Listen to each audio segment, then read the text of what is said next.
दोस्तों, 40 साल की पत्रकारिता और सवाल ये कि क्या यही सीखा गया?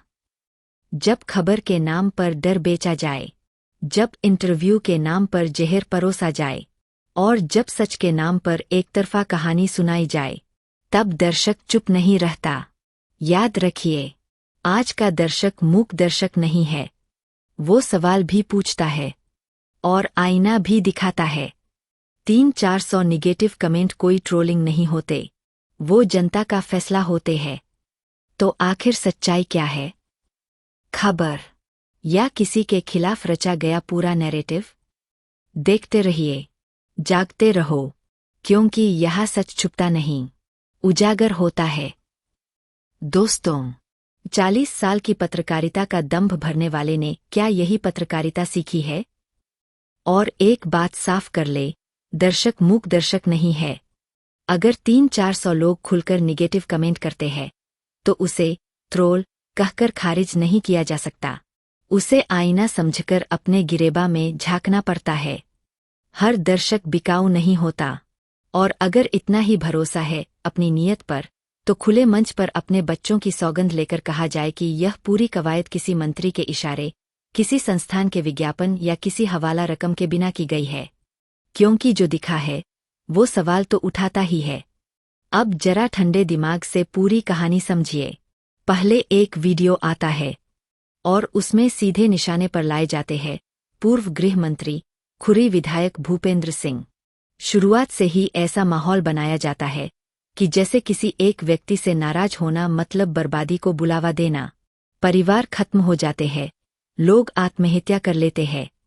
इस तरह के वाक्य सीधे सीधे दर्शक के दिमाग में डर और नफरत का बीज बोते हैं। और फिर एक चालाक लाइन, मैं आरोप नहीं लगा रहा। लेकिन उसके पहले और बाद में पूरा नैरेटिव ऐसा खड़ा कर दिया जाता है कि दर्शक खुद निष्कर्ष निकाल ले। फिर कहा जाता है, खुरी में पुलिस नहीं, उनकी पुलिस है। यह कोई सामान्य वाक्य नहीं है। इसका मतलब है कि पूरे सिस्टम को एक व्यक्ति की जेब में डालकर दिखाना। यह सिर्फ आलोचना नहीं, बल्कि संस्थाओं पर अविश्वास पैदा करने की कोशिश है। और यहीं से भाषा और ज्यादा तीखी होती जाती है।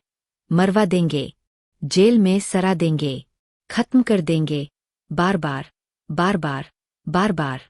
सवाल है, जब आपके पास कोई ठोस प्रमाण ऑन स्क्रीन नहीं है, तो इन शब्दों की जरूरत क्या है? क्या यह सूचना देना है या डर फैलाना?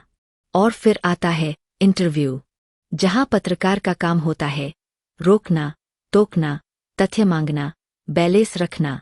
लेकिन यहाँ क्या हुआ? सामने बैठे व्यक्ति को खुली छूट, जो मन में आया बोल दिया। सीधे सीधे हत्या के आरोप, सुप्रीम कोर्ट और हाई कोर्ट का नाम लेकर गंभीर अपराधों से जोड़ने की कोशिश, 1000 करोड़ की डील, विधायकों को हरवाया, प्रशासनिक अधिकारियों के लिए अपमानजनक शब्द, यहाँ तक कि पूरी व्यवस्था को निजी नौकर बता देना। और यह सब चलता रहा, बिना एक भी ठोस सवाल के, बिना एक भी रोक के। इतना ही नहीं, समाजों के नाम लेकर कहा गया कि उन्हें नस्नाबूद कर दिया। सोचिए, यह सिर्फ एक व्यक्ति पर आरोप नहीं है, यह समाजों के बीच जहर घोलने वाली भाषा है। और यह सब कैमरे के सामने, रिकॉर्डेड वीडियो में, एडिट होने के बाद भी जस का तस चलाया गया। यही सबसे बड़ा सवाल खड़ा होता है। यह लाइव नहीं था। हर लाइन काटी जा सकती थी, हर आपत्तिजनक शब्द हटाया जा सकता था, फिर भी सब कुछ रखा गया। तो क्या यह गलती थी या यह जानबूझकर किया गया चयन था? अब आगे देखिए खेल कैसे पलटता है। जैसे ही इस वीडियो पर 300 और 400 निगेटिव कमेंट आते हैं, दर्शक सवाल पूछते हैं, विश्वसनीयता पर चोट पड़ती है। तभी दूसरा वीडियो आता है और उस वीडियो में अचानक टोन बदल जाता है। अब कहा जाता है, मैं निष्पक्ष हूं, मैं तो दोनों पक्ष दिखाना चाहता हूं, मुझे धमकियां मिल रही है। यानी पहले मुद्दा क्या था? भूपेंद्र सिंह पर लगाए गए गंभीर आरोप। अब नया मुद्दा क्या बना दिया गया? मुझे फोन आ रहे हैं, मुझे गालियां मिल रही है। यह सीधा सीधा नैरेटिव शिफ्ट है। आरोपों से ध्यान हटाकर खुद पर ले आना और सहानुभूति बटोरना।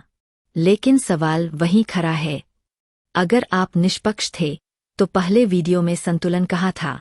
एडिटिंग के बाद भी जहर क्यों रखा गया?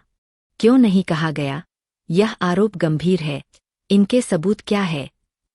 और सबसे जरूरी, अगर आप इतने ईमानदार हैं तो खुलकर कहिए, अपने बच्चों की सौगंध लेकर कहिए कि इस पूरी कवायद में न किसी मंत्री का दबाव है, न किसी संस्थान का विज्ञापन, न कोई लेन देन।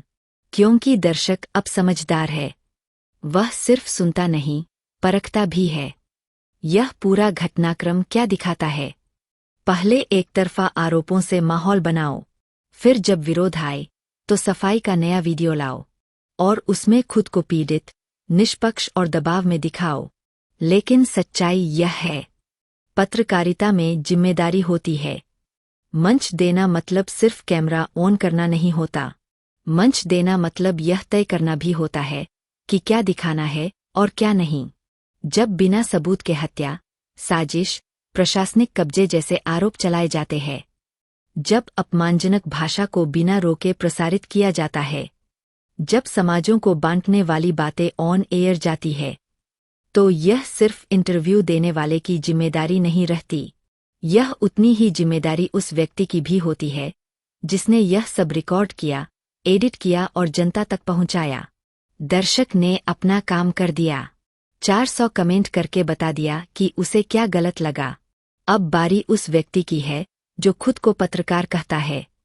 वो अपने गिरेबा में झांके और जवाब दे, क्योंकि पत्रकारिता सिर्फ सवाल पूछने का अधिकार नहीं है, यह जवाबदेही भी मांगती है।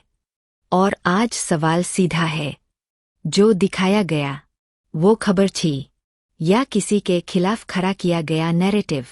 दोस्तों, अगर आपको यह विश्लेषण सच्चाई के करीब लगा तो वीडियो को लाइक करें, अपने दोस्तों तक शेयर करें और ऐसे ही बेबाक सच के लिए चैनल सब्सक्राइब करना न भूलें, क्योंकि हम कहते नहीं, दिखाते हैं। जागते रहो, सच के साथ रहो। खबर नहीं अब सच देखो, भीड़ नहीं अब सोच बनो, जो दिखे वही सच नहीं होता, हर आवाज को जांचो परखो। जागते रहो, जागते रहो।